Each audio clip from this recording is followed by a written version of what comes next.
Hey guys, in this video I'll go over how to check your balance on your Way2GO card. Really easy and simple. There's actually 4 ways. Okay? Now, you can either do it online at www.goprogram.com. You can do that right there. Right? Log in basically with your account credentials. Or what you can do is you can perform a balance inquiry at an ATM. You may be charged a fee depending on the ATM. Just go ahead and put in your card there and click on check balance, right? Put in your PIN, they'll show you your balance.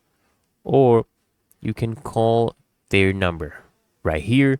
This is their number. You can call it, it's toll free at 1-844-893-3119. You can call them, give them your account details. They'll verify you. Basically, they'll check if it's the same number associated with the account details, if that's the same number you're calling on, and then they'll give you your balance. Okay,